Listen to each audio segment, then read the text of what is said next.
and welcome. In just a moment, we're going to be talking to Shobhaa Day about her new book. Now, Miss Shobhaa Day is someone who needs no introduction, but I'll still give an introduction.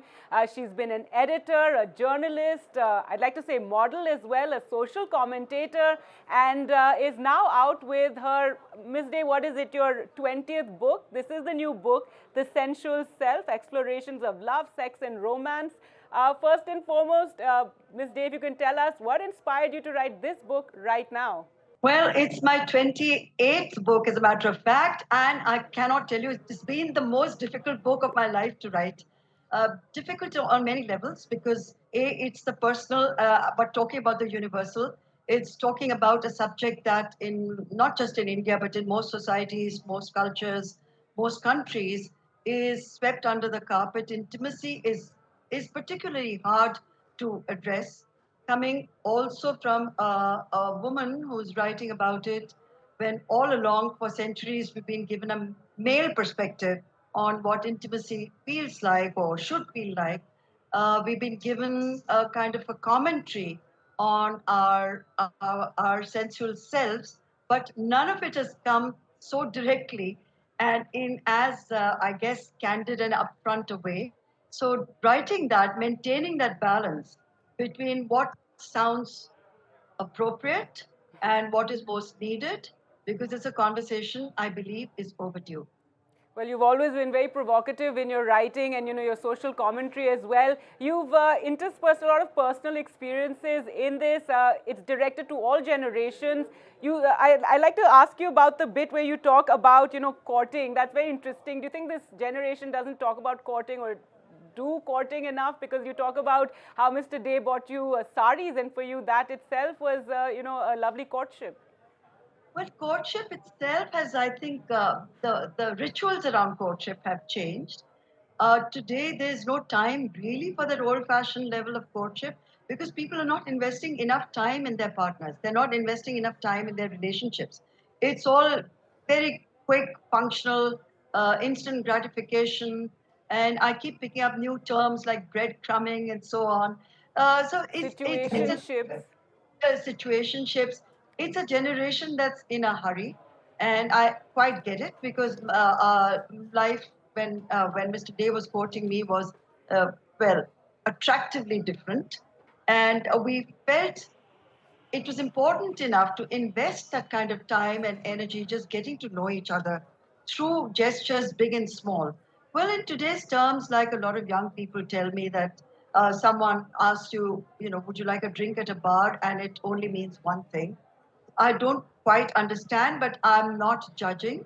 I'm not here to critique them. I'm actually here to try and understand a new world because it's important to switch into the minds of the young. The challenges in their lives are significantly different, if not more intense, than the ones I faced when I was much younger.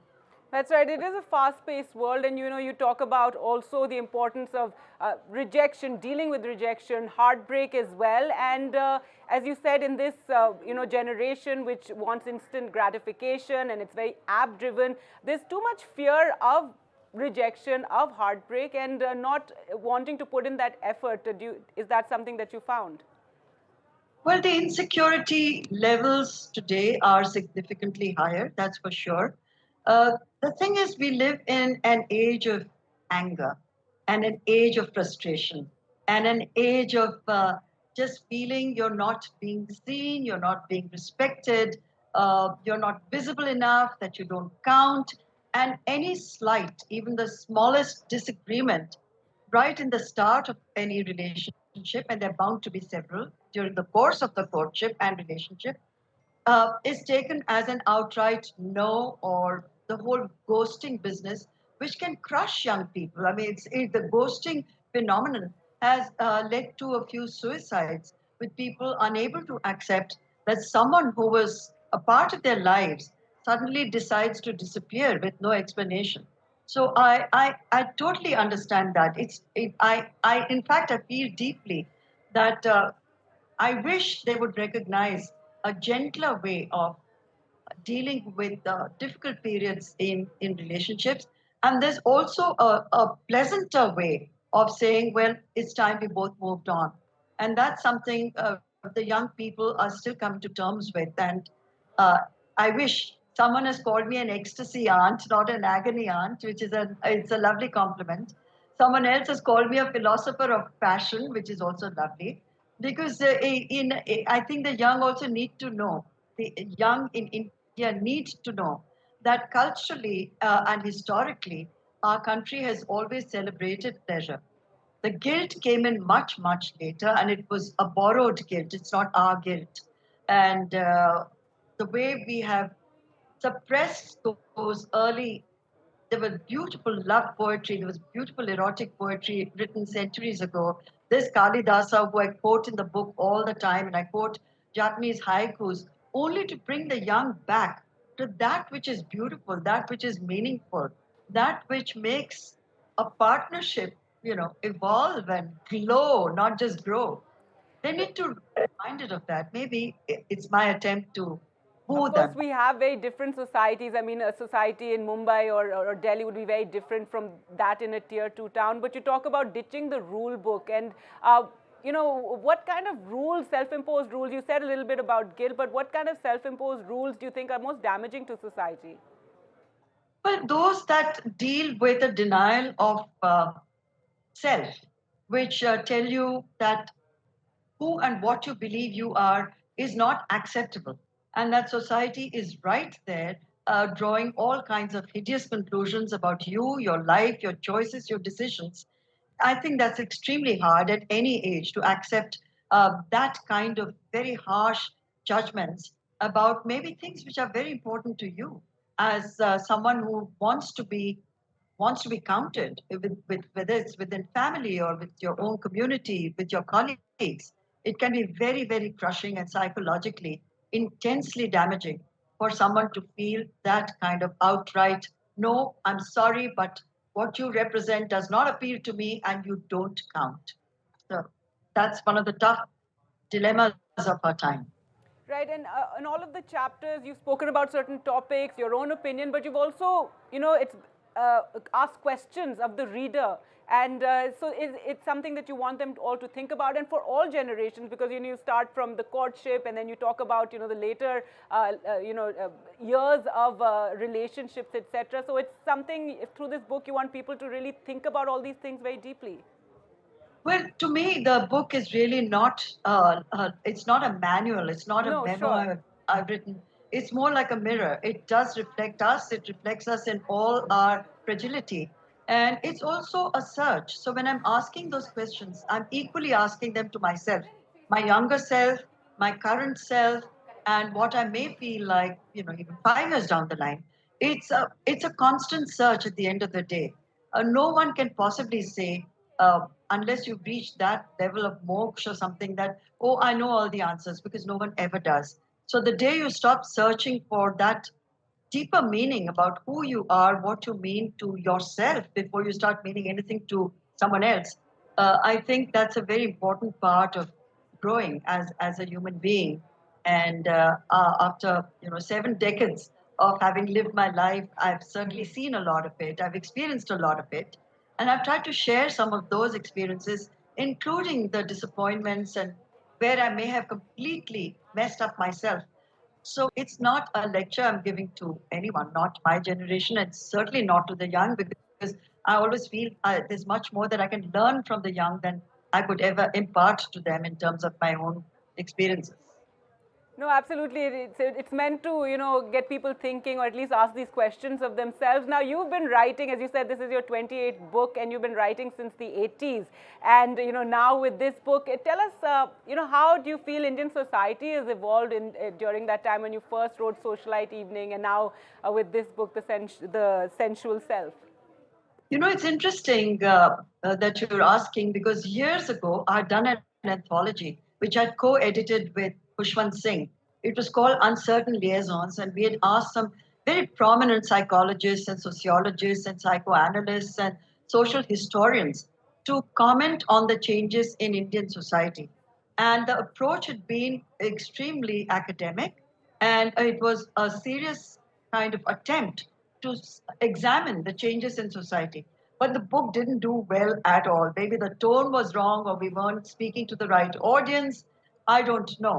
So, having lived through that experience of that anthology, I thought it was time to speak in a different language, in a new language, in a more contemporary voice, and raise some of the same issues that how much have we really changed, or have we changed at all, or is it all cosmetic? Is it something that we'd like to parade as reality, but in fact, it is social media reality and not reality as experienced by us in our real lives?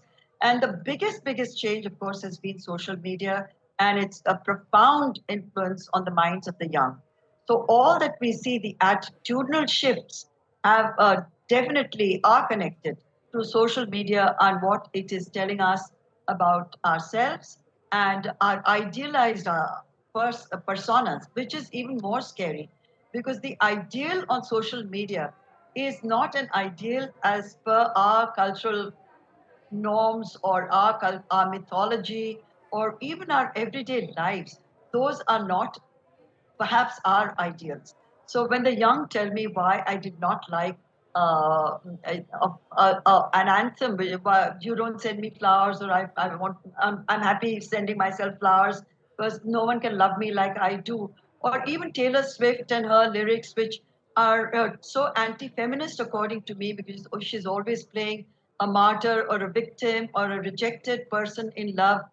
These are the changes that I see a lot of young people glorifying, identifying with, and I wonder whether it's angst or it's an overall sense of defeat because life itself seems to overwhelm them on so many different levels. It's standing up or conforming to a perfect image of everything. You need to have a perfect body, a perfect mind, a perfect social attitude. You need to dress this way to actually rate and count. So I watch a lot of reels from smaller town India, some of Right. the smaller towns, and they teach me really a lot because the pressure to conform on reels, uh, thanks to social media, has penetrated much more than we would like to accept or believe. And that change is something that is going to revolutionize the way we see ourselves and intimacy and all else, much more than anything else. All right, and you're speaking about the impact of social media. There's apps as well. And have you given thought to AI? I just like to know what you would like to say on that, because now you have AI chatbots, and they can be your friend. People are already getting romantically involved with their chatbots. It's a whole new world that's developing. It's a new world, but one has to accept change. It's something that I do not fight. I've never fought. So be it. If the chat box has become a therapist or a best friend or even a lover, and the person who's using that it feels comforted or nurtured, obviously there is a huge vacuum there that is being filled. So who am I to judge that this is not the way to fill that vacuum? It's for that person to figure out that can you really rely on chat box? Can the chat box come out and hug you and you wipe away your tears? Now, this is something that AI cannot do. AI lacks intuition. It lacks imagination. It lacks the human touch. It can only process information. It can only give us something that already exists. It cannot, for example, tell me why I respond at one moment to maybe a butterfly coming and sitting on my shoulder. There's no logic to explain it, but it makes me feel happy and it delights me. Can AI explain delight? I'm not sure. I don't think so. It can decode it, but in clinical terms. So for me, AI is a tool, but I don't think AI can ever replace human emotion, yeah, or it can maybe interpret them, but not replace them. Big difference. All right, but interestingly that you started by saying, don't want to judge, and it is an evolving world. And well, thank you for that. Can we do a rapid fire round with you? Ask you some I'm hopeless questions. at it. I'll probably flop and you laugh, but okay, let's go for it. Okay, so first, sensuality in one word. Reverence for another. Okay, one thing that instantly makes you feel sensual. Great perfume, silk on my skin, great Okay, perfume menu. and qualities in another person that you find sensual. The expression in the eyes when that person engages with me, if it's something that I find extremely attractive in an attentive and positive way, then yes, it's sensual. If it's making me feel demeaned even in the least bit, then sorry, but next. All right, and what is a big red flag for you? A man who is coming on too strong, or a woman who's coming on too strong, who's exhibiting a kind of narcissism, I find conceit very unsexy. So that's a red flag, and someone who's so obviously lying about almost every aspect of themselves, including the persona that they're presenting. A red flag, and I have that radar, I can sense it in the first few seconds. So, yeah. And finally, what is your secret to staying so bold and curious and unapologetically Shobha Day? Well, I would like to blame it or maybe compliment the gene pool I was born into. It's really genes. I don't think I've ever felt any other way ever since I was a very young child. It's not something that's programmed.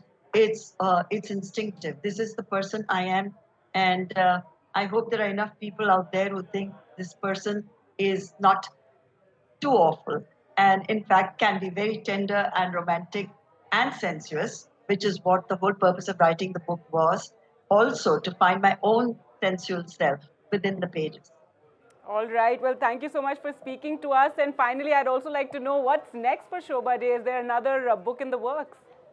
Well, there are three book offers I'm looking at, but Wow. nothing that I'm ready to jump right now because honestly, the Lit Fest season is upon us, so I have a pretty busy book tour coming up, and I want to sit back and, like I keep saying in the book itself, that we need time out and time off to even savor these moments. For me, this moment is my sensual moment with the book I've just written. I want to touch it, I want to feel it, I want to even smell it, and I want to become like close friends with every word in that book because it has taken so much from me and has given me back so much in such surprising ways. So that's what I intend doing for the next few months. Well, all the best on your book tour. And thank you so much for speaking to us here at NDTV. Thank you. It was such a pleasure. Thank you very much.